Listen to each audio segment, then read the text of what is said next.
Bienvenue sur Africa 24 pour cette nouvelle édition du Morning News. Voici les titres de l'actualité. En Tunisie, le parti Al-Massar confirme sa participation au gouvernement d'union nationale. Le parti a appelé à l'amélioration pour gagner les enjeux économiques et sociaux. Le gouvernement malien veut venir en aide aux jeunes. 13 milliards ont été débloqués pour financer leurs projets et offrir plus d'opportunités professionnelles. Et puis l'Ouganda, qui ambitionne de devenir un pôle économique en Afrique de l'Est, reste confiant sur un retour sur investissement dans le secteur des infrastructures. La Banque mondiale arbore un discours moins positif. Mais tout d'abord en Tunisie, à quelques mois des élections municipales, le parti Al-Massar réaffirme sa participation au gouvernement d'union nationale. Le parti de la Voie démocratique et sociale a également invité le gouvernement à garantir les conditions de neutralité et de transparence pour assurer le succès des élections municipales. Les détails avec Aïssatou Diamanka-Besland. Le parti de la Voie démocratique et sociale, Al-Massar, a réaffirmé qu'il restait au sein du gouvernement d'union nationale. Il a également réaffirmé son attachement au document de Carthage qui avait fixé en 2016 les priorités, le programme et l'action du gouvernement d'union. Le parti a appelé à l'amélioration des institutions pour gagner les enjeux économiques et sociaux. Il a insisté sur la nécessité de mettre en place des outils de contrôle pour garantir la bonne gouvernance et associer les partis signataires. Notre participation au gouvernement comme partenaire traduit notre sens de la responsabilité politique tant que le gouvernement s'emploie à combler les défaillances en matière de manque de communication avec les signataires du document de Carthage en juillet 2016, dans la lutte contre le blanchiment d'argent, le financement du terrorisme, la lenteur dans la mise en place des institutions constitutionnelles et l'actualisation des lois non conformes avec la Constitution. Le parti a invité le gouvernement à garantir les conditions de neutralité et de transparence pour assurer le succès des élections municipales,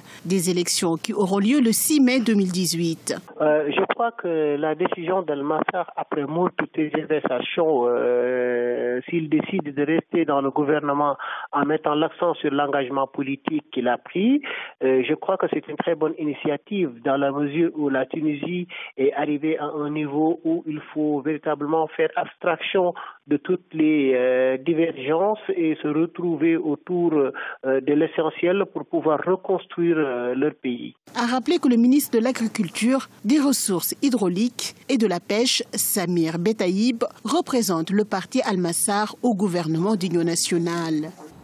Le Mali s'est donné pour objectif d'offrir des opportunités professionnelles aux jeunes. Le gouvernement malien a mis en place un programme pour financer les projets des jeunes. Dans ce cadre, 13 milliards seront débloqués dans les zones de départ des migrants. Mokhtar Bari.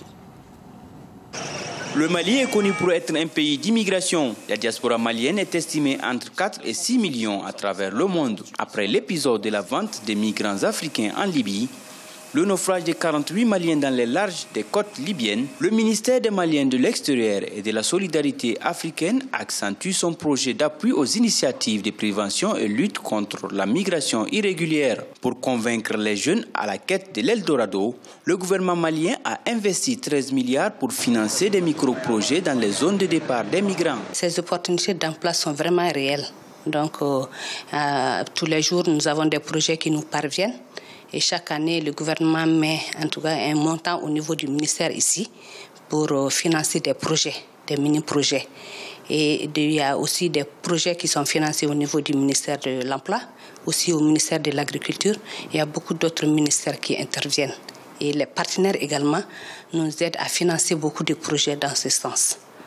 Chaque année, ce sont 483 milliards que la diaspora malienne expédie au Bercail. Cependant, le traitement infligé aux ressortissants africains dans ces pays d'accueil suscite la colère par moments. C'est le cas de l'artiste Salif Keïta qui appelle les Africains à la prise de conscience face à cette immigration irrégulière avec son lot de drames. Regardez l'esclavage en Libye, comment on traite les Noirs en Occident. On les vend. On les vend comme des esclaves. Depuis nos ancêtres, on a été vendus comme des esclaves. Jusqu'à présent, nous sommes des esclaves. Pourquoi on n'arrive pas à réfléchir, à chercher les solutions? On ne nous aime pas. Pourquoi on ne peut pas nous aimer? Pourquoi nous ne nous aimons pas? Alors, si on ne nous aime pas, on n'a qu'à nous aimer, nous, non? Donc, on a travaillé pour eux, On les a libérés, ils sont libres, ils ne nous aiment plus. Le Mali a adopté depuis le 3 septembre 2014 une politique nationale de la migration. Ce projet de 120 milliards s'articule autour de 2 volets essentiels. La gestion des migrations dans le cadre des normes internationales et la volonté de mettre en lien la migration et le développement. Les investissements de l'Ouganda seront-ils rentables? Ce n'est pas l'avis de la Banque mondiale qui estime que le pays ne tire aucun dividende des investissements qu'il effectue dans le secteur des infrastructures. De son côté, le gouvernement ougandais reste confiant pour un retour sur investissement. Corinne Kamseux nous en dit plus.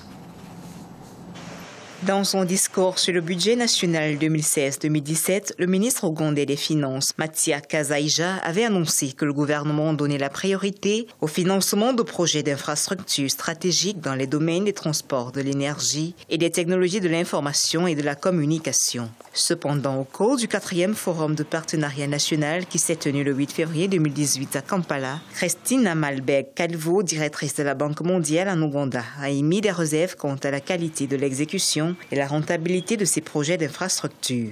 L'Ouganda ne récolte pas les bénéfices de son programme d'investissement public. Vous obtenez moins d'1 shilling pour chaque shilling que vous investissez. Vous devriez obtenir 4, 5 ou 6 fois votre investissement. L'Ouganda, qui ambitionne de devenir un pôle économique en Afrique de l'Est, investit dans des projets d'envergure. L'exploitation pétrolière du lac Albert, les unités de production d'électricité, les routes, le pipeline, mais aussi le prolongement du réseau ferroviaire. Des projets qui coûteront plus d'$1 milliard du budget de l'État en 2018 et augmenteront son niveau d'endettement. Pour la Banque mondiale, l'Ouganda devrait à la base effectuer de meilleures études de faisabilité pour gagner le pari d'un équilibre entre l'augmentation des investissements et la captation de dividendes sur les revenus, les exportations et la recette fiscale générée par ces mêmes projets. Normalement, la rentabilité d'un projet doit pouvoir assurer le service de la dette. Mais la plupart des projets généralement contribuent de façon marginale sur le PIB. C'est le cas avec l'Ouganda. Et sa dette qui est considérable, bien que dans les limites des critères de convergence, reste soutenable. Mais il faut savoir qu'une grande dette aujourd'hui est une force de pression fiscale pour demain. Et ça compromet les générations futures. Mais toutefois, il existe des solutions pour maîtriser le rythme de croissance de la dette. Il faut peut-être faire des émissions sur le marché financier en obligation de recettes qui, n'est-ce pas, essaye de matcher le remboursement avec la rentabilité du projet.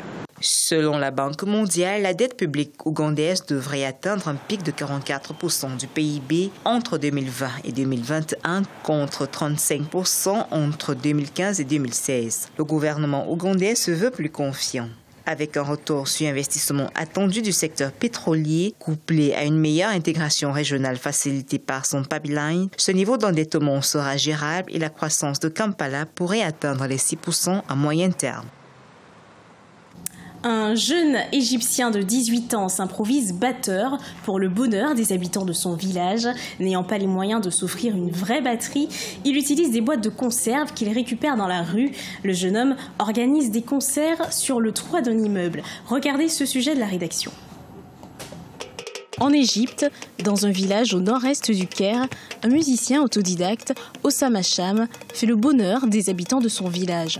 Ses instruments, un couvercle de peau en guise de cymbale, un jerrycan vide sert de basse et des bâtons en bois servent de baguette.